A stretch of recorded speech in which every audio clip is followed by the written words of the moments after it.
Hello Libra, my name is Paul and this is Dove and Serpent Tarot.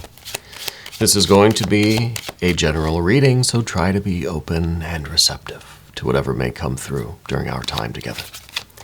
I am merely the messenger, and I ask that you connect directly with each of these cards and use your own intuition to take you beyond the details that I might provide. And if there is anything you need me to pray over or meditate upon, or send positive energy toward, please let me know. And remember, Libra, that the most important part of any tarot reading is you. And bam, Wheel of Fortune. That's nice. That's really good. Let's calm down a little bit here. That is very generous, very expansive, a lot of prosperity here. This is really good. I think our fortunes are changing, right? Oh, and this is pretty cool. We have the archetype of prosperity, the archetype of our fortunes changing, but then here it is manifesting. It's the activation of that archetype with the Six of Pentacles. Okay, this isn't just a theory. This isn't just something that you feel spiritually. No, it's actually happening in your life, right? This is, well, hopefully this will be a very nice birthday gift for you. We've got a lot of creativity, a lot of innovation. We've got the Fool energy here. We have a lot of perspective. We have a lot of drive, and we have a lot of curiosity, right? A lot of experimentation. This is a lot of kind of free-spirited energy. This is kind of going with the flow energy. And I like that very, very much. Another idea of this wheel with the Four of Wands here.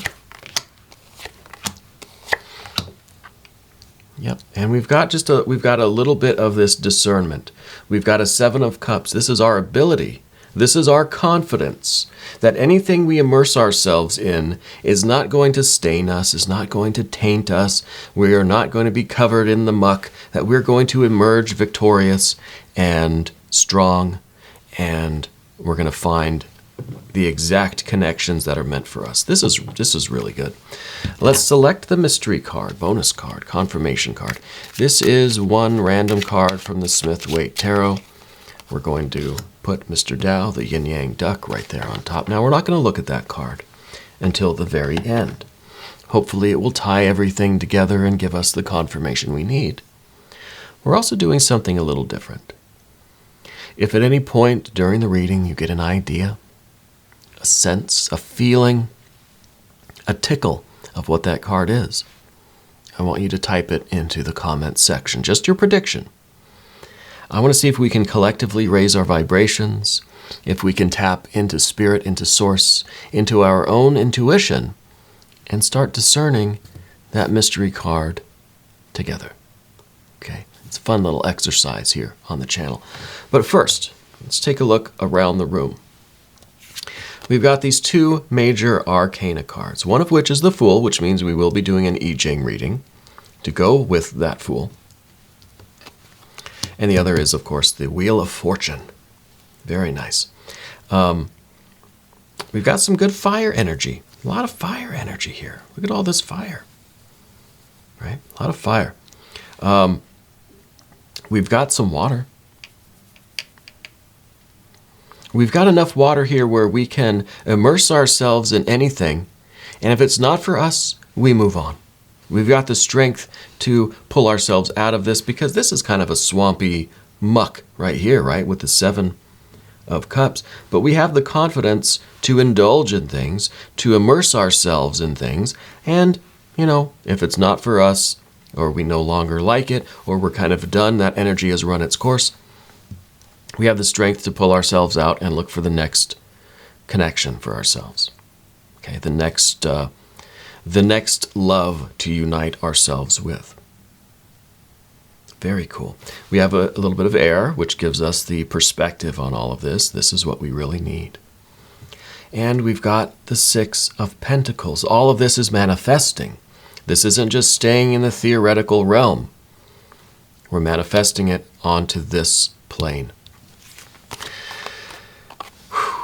These two cards together, man. This is the archetype and the activation of that archetype, the materialization It's like the promise of fortune, and then you're receiving the check, you know. This is kind of like, I'll believe it when I see it. Well, you're going to see it. You're going to see it. Now, the Wheel of Fortune is that Jupiter energy. It's very expansive. It's very generous. It is kind of saying that any aspects of your life that were kind of low, we felt like we were kind of on the bottom, we needed some improvement. This card is saying the wheel's going to turn and everything's going to be back on top again. Right? Whatever is low will be high now. And that's pretty nice energy, I've got to say. And with the Six of Pentacles, this is the materialization of that.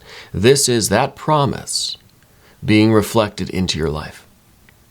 Okay? You're going to see it manifesting in the different areas of your life. Okay? These two cards together make for a very, very, very good reading. Now, the Fool here in the recent past.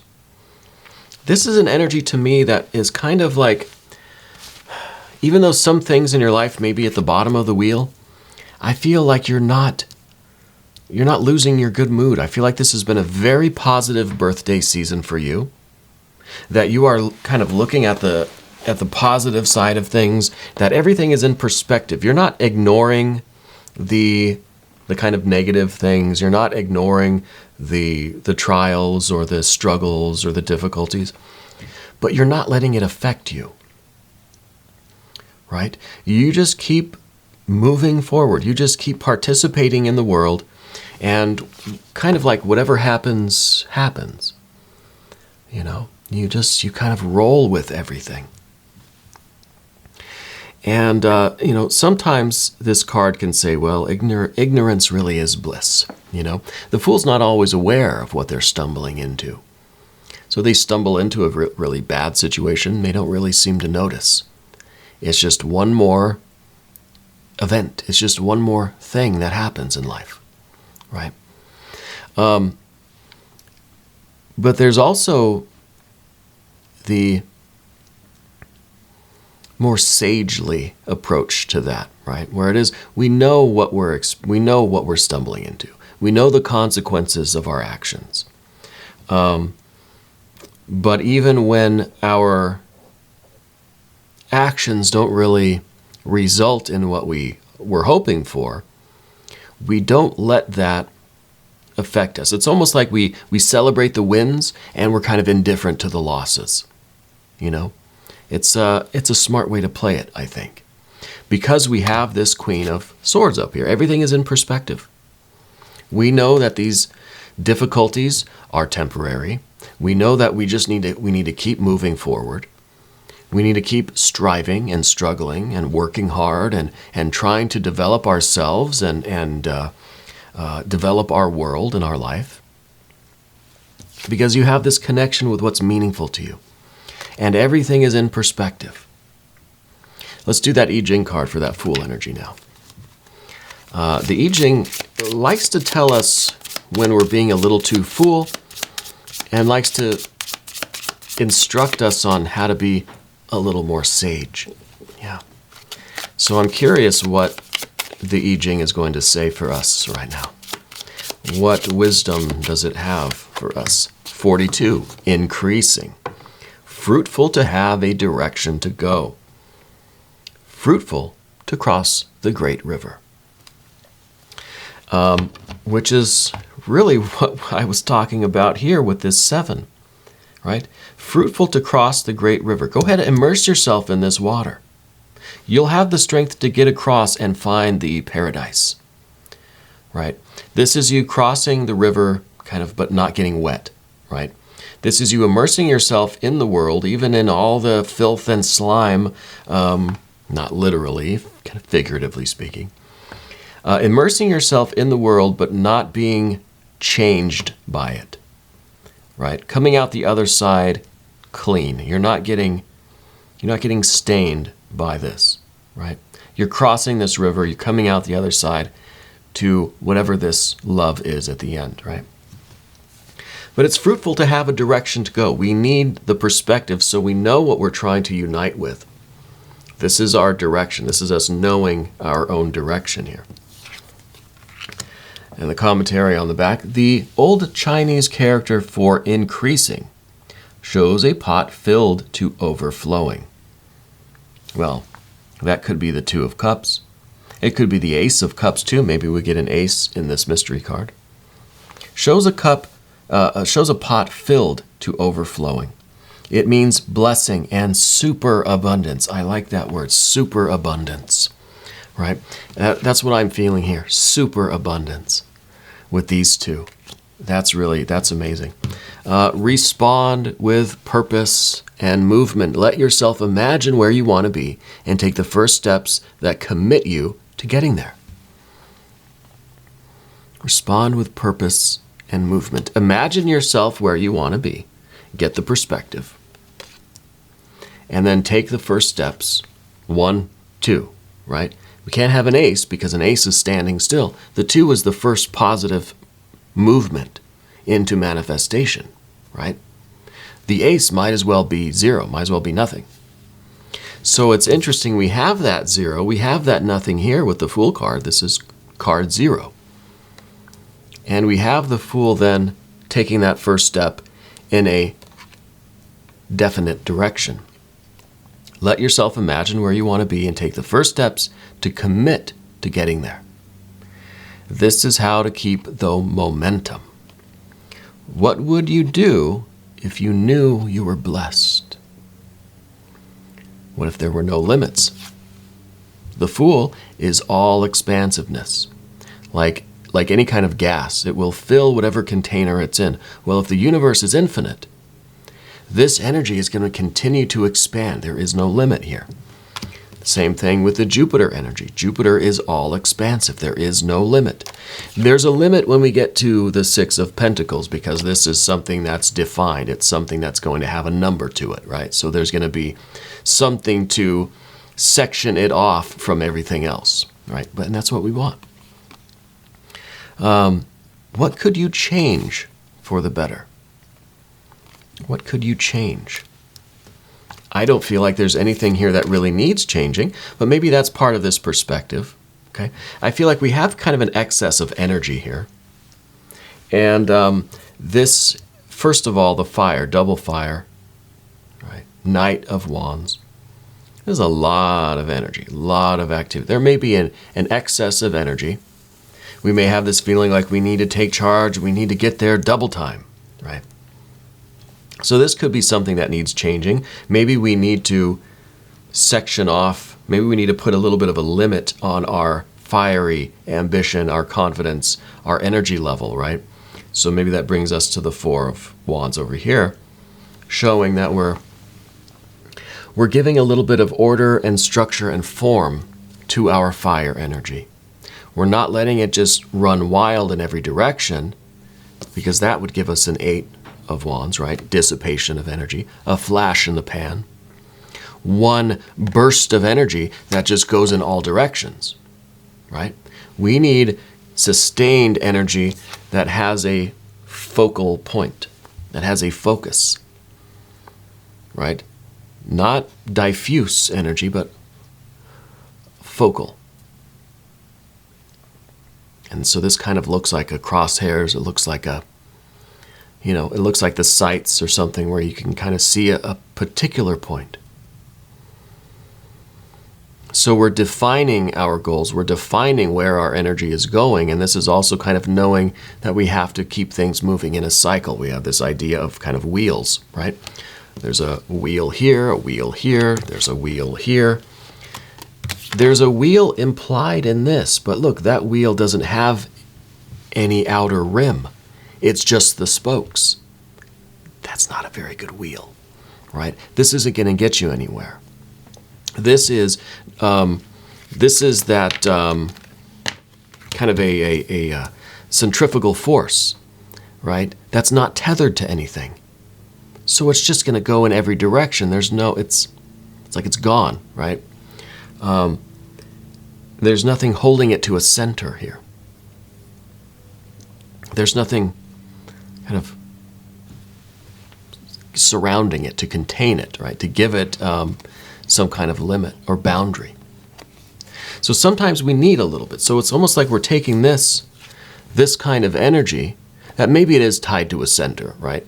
But we're putting a limit on how long these strings are, these lightning bolts, these ideas, these activities, these ambitions, how far we're reaching. We're putting a little bit of a ring around that, right? And I think that's how we're going to make progress. This is exactly that. This is the manifestation of what we just talked about with these two. By putting definable goals on it, we know what we're reaching for, and we can reach in every direction, and you can reach as far out as you want, but you have to know what the goal is. You have to know what you're reaching for. Otherwise, an eight of wands is a burst of energy that doesn't hit anything, right? It's just a burst, and then it's gone. Okay. We talked about the 7 of Cups, which I think was very, very interesting. Now, this is the position of the environment. And this is kind of saying that, look, what the things that we are encountering, experiencing, immersing ourselves in, as we make our wheel and we get the wheel moving, we're going to sometimes ride through some swamps and some mud, and that's fine. Now, what we don't want to do is stop and live there in the mud. And this mud really is anything that you realize is not good for you. Right? In your encounters, in your journey, in your life, you try things. You try different activities, different creative projects, different courses of study, different employments and careers and whatever, different relationships. When you realize that they don't work for you, they're not meant for you, you get the wheel moving again to move forward. You get out of this. You don't want to get stuck in the mud. It's only when we get stuck here and then we just decide to stay here, that's when this really is going to harm us, right? So we have to be able to recognize when things aren't meant for us and keep moving. And of course, we've got the power to do that with the 9 of Wands here. Now, this is the difficulty. This is the difficulty here. The position is fears, worries, and concerns. It's kind of the obstacle,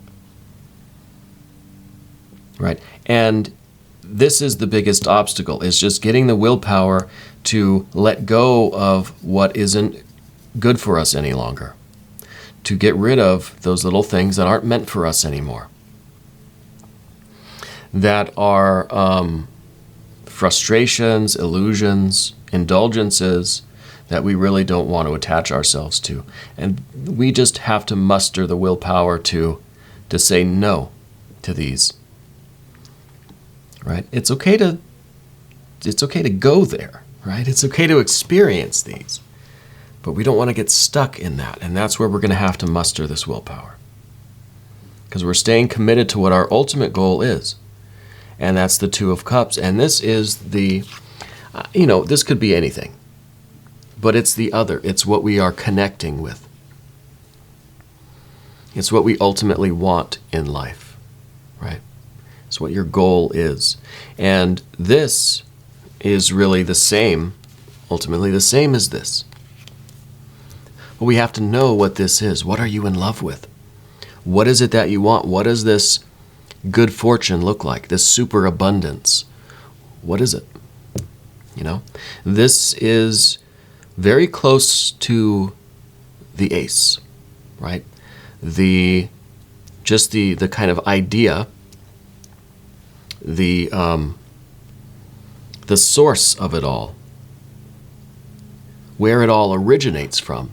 It's not so far out in numbers, it's not an 8, 9, 10, that we can see exactly what it is. We just know that there's something that we want. It doesn't have a lot of qualities yet. We can't really define it. And this is what we're working on now. This is why we need this perspective. This is why we need all of this energy, so that we can fully define in more detail, fully define what this is. And maybe we have to do it as we go. Maybe we have to go through a lot of Seven of Cups to realize what we don't want in order to continue to define what we do want. Okay. Now, let's look at this mystery card. This is the point of the reading where I'm going to ask you to try to connect with these images and with these energies. Let's see if we can raise our vibrations. Let's see if we can connect with this mystery card and predict this energy together. Okay? Put your answers in the comment section, but don't spoil it for everybody else. Just put your predictions in there. That way everybody can play along if they want. I'll switch the camera so you can see what these cards are. Let's try to figure this out. I guess I kind of want to see, if not some major arcana energy, maybe the World card, then some earth cards, right? Maybe a 9 or a 10 of Pentacles, or a 9 or a 10 of Cups. That's what I'm looking for, either the World card or a 9 or a 10, right? Cups or Pentacles. Let's see what we've got. Nope. It's an 8 of Wands again, same as this one. But see, there's a difference between these two. So I'm kind of glad that we got this as the confirmation card. Because with the first one, this is a wheel with no rim, right? This is just energy being dissipated in every direction, a flash in the pan. Doesn't accomplish anything. It's bright, right? It's like a firework in the sky, you know. It's pretty to look at. Doesn't really do anything. Just kind of, it's in all directions, and that's it. However, the 8 of Wands in the Rider-Waite-Smith, these are all energies. These are all intentions, wills, decisions, actions, activities, ideas, thoughts, you know, messages that are all going generally the same direction, right? There's still way too many of them, right? But at least they're all going the same way. Yeah. So to me, this is a refinement. We're getting closer. And like I said, with the water energy, we're learning what we don't want in an effort to more thoroughly define what we do want. The same thing with our fire energy. This is fire energy that is just way all over the place, right? This is uncontrolled in any form or fashion. And then we get the 8 of Wands in the Thoth deck, and at least there's something of some sort of organization here. It's a little bit more structured. It's still going in way too many opposing directions. And then here, with the 8 of Wands in the Smith-Waite deck, there's even more refinement, right? And I think that's all really due to this higher perspective that we're gaining. We're able to refine and more thoroughly define our fire energy, our intentions, our will, our thought, our actions, and our purpose, our connection, the fire and the water. We are more accurately defining both of those. I think that's really important. And I think that's how we are going to fully take advantage of this super abundance. Yeah. I like it very much. We're going to do an extended reading. If you want to stick around, Libra, click either above or below in the video description. New readings for Libra every Wednesday and Saturday at 6 a.m. Chicago time. Hit the notification bell. Subscribe to the channel, right? Hit that bell so you don't miss the next reading. Leave a comment, hit the like button. Consider watching some of your other placements as well, right? Helps out the channel for you to watch more than one video. Watch them all the way through until the end. I really appreciate that. Libra, I want to wish you a happy birthday season. I thank you and I love you, and we are all in this together.